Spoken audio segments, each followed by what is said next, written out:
Football is back. That's right, Chargers fans. Rookies reported today to training camp. Veterans, they're going to report next week. But it feels good that real football is back, and you're going to want to listen to this entire video as we break down some of the latest news around the AFC West from Adam Schefter.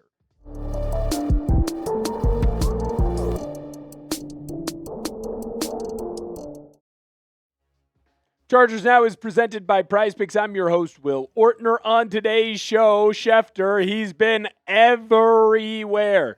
It seems like everyone has reported in some way, whichever team you choose to root for. If you're, of course, watching us, you are a Chargers fan.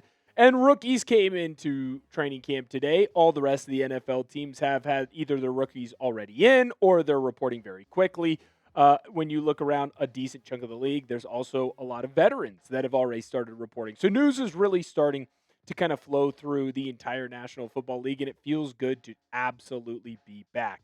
But on today's show, we're going to be going through all of the news that Schefter broke down going into the AFC West. It's one of the more fun divisions in the AFC and really in the entire National Football League. Feels like you have three teams that are going to be competing for playoff spots. I think that there's a world where you can make an argument three teams should be competing for an AFC title and even a Super Bowl, the Chargers, of course, being one of those teams.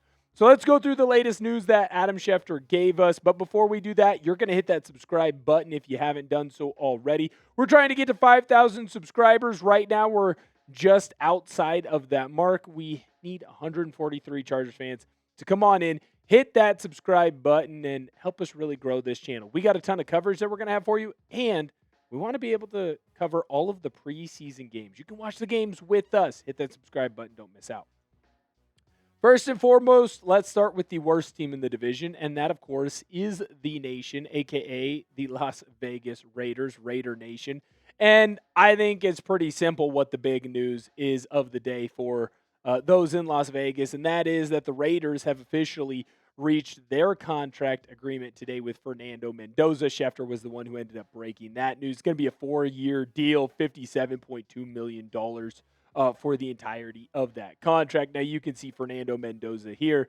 He obviously is very excited about everything that ended up going his way in this deal. He was someone who he did go to a majority of everything that was asked of him when it came to mandatory mini camp and OTAs and all that, but that is just kind of the deal with where they're at there. I don't expect Fernando Mendoza to start right away. Schefter didn't expect him to start right away. I don't think anyone in any NFL circle or Raider circle expects him to start right away. It seems like this is going to be Kirk Cousins' team, and it's kind of his last opportunity to be a starter, and then he will eventually pass the torch over to Mendoza, who will come in and lead the Raiders to what they hope is a rejuvenation of their franchise. When you ask me where I think the Raiders are going to be at, I'm not scared at all if I'm a Chargers fan. And if I am someone who can be a bit nervous from time to time, I certainly think that some fans here will say that I can be. I think if I'm saying that I'm not scared about the Raiders, certainly not this year. And I don't know that I'd be too scared about that organization for the next handful of years. I don't think that anyone else should be scared about Las Vegas in LA. It just certainly seems like what the Raiders are trying to do is build up that foundation. They had a last-ditch effort last year where they thought maybe we could throw Pete Carroll at our problems and things will be fixed. It certainly seems like Mendoza, he's going to be the future. It just is a matter of time for when he ends up playing.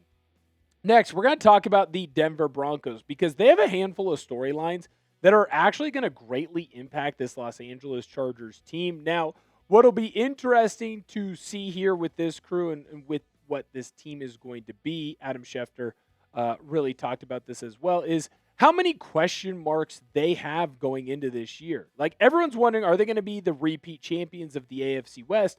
But I think that Schefter has a couple of good points when he brings up questions around Bo Nix and Jalen Waddle and a couple of the other guys on that Denver Broncos roster that we're going to discuss here in just a moment.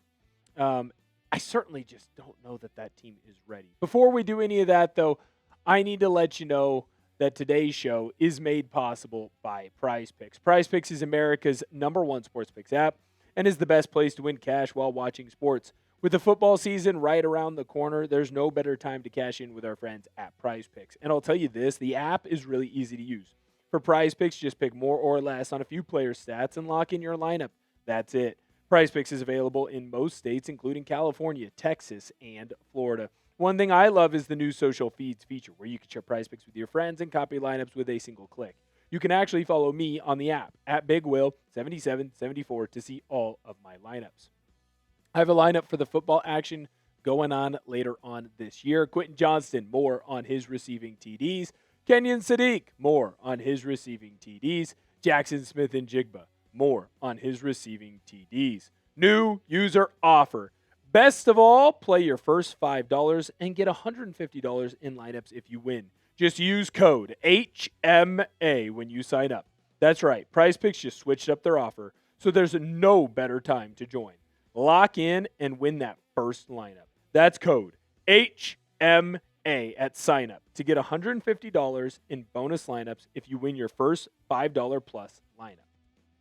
When you look at the season that Bo Nix had last year, obviously he played a lot better than a lot of Charger fans, myself included, would have hoped that he would have ended up performing at. Now, being a Duck fan, there is a special place in my heart for Bo Nix that unfortunately I just can't quite quit him. Now, what'll be interesting is there's a lot of belief that Bo Nix won despite some of what he was doing out on the field. Made a lot of plays that didn't necessarily make sense, had a lot of interceptions.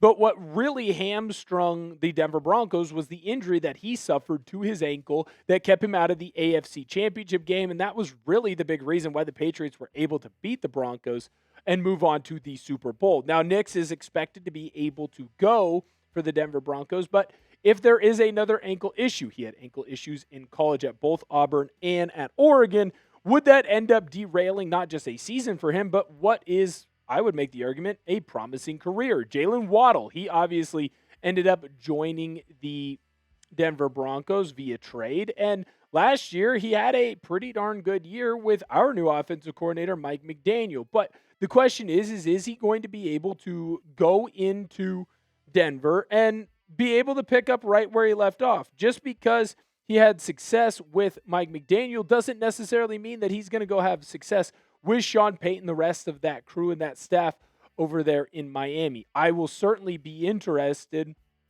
to see if the Denver Broncos are able to get the most out of him. Are you scared of the Denver Broncos? Go down below in our comment section and let me know. Is there a player on that team that really catches your eye, that makes you worry?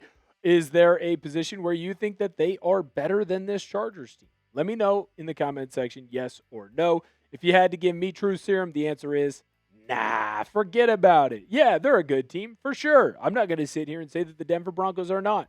It wouldn't shock me if the Chargers swept them. It wouldn't shock me if the Chargers went 1-1 against the Denver Broncos. I certainly think that you're going to have a lot of really good games between those two teams.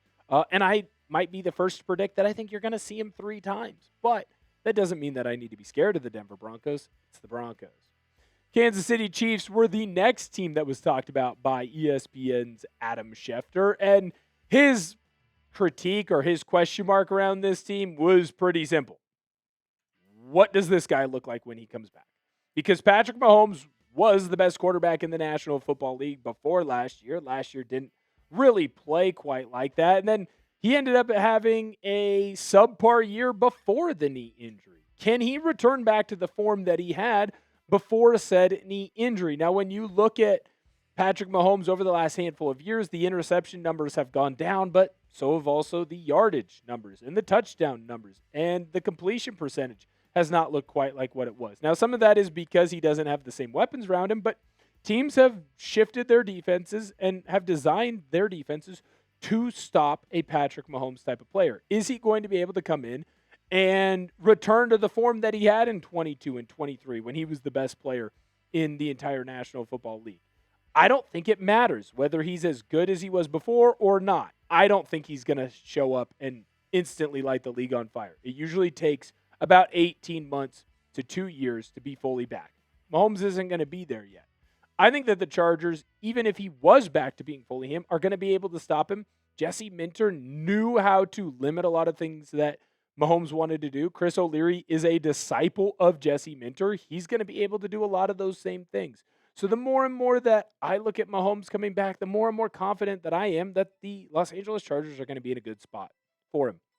Now, what did the Chargers learn from Adam Schefter? Because his critique of the Chargers was really simple, and no one's going to be shocked about the position group that he's talking about. His biggest question and storyline was, have the Chargers fixed that offensive line? Now, during OTAs and minicamp, there were a lot of positives coming out about this group, but I also think it's important to remember that those scrimmages, those sessions, you didn't have pads on. It was helmets only. So, how much success has this Chargers team really fixed on that O-line, and will they have? Now, when you look at this crew, just by osmosis, they'll be better than last year because Rashawn Slater and Joe Alt, fingers crossed, are going to stay healthy the entire year. If they are able to do that, then I really think this offensive line unit is going to be able to click on all cylinders, which is what Adam Schefter talked about in his podcast. He said that he really likes the Chargers, and they are going to be a force to reckon with if that offensive line is fixed and is able to stay 100% healthy. Now, I know I'm just tempting fate here, but I do think that that unit is fixed. One, by just sheer game plan, but two, by skill that is on that unit now. Whether it's on the interior of the offensive line or on the exterior with the tackles, I do think that a healthy Joe Alt, Rashawn Slater, make that group miles better than what they were before, and I think the interior is in a much better spot, no matter who starts at the left guard position. Thank you guys so much for viewing today's video. Hit that subscribe button. We got a ton of news. We got a ton of content. The dark days are over. Football's back. Thank you guys so much for viewing today's video. Can't wait to see you next time. And as always, bolt up.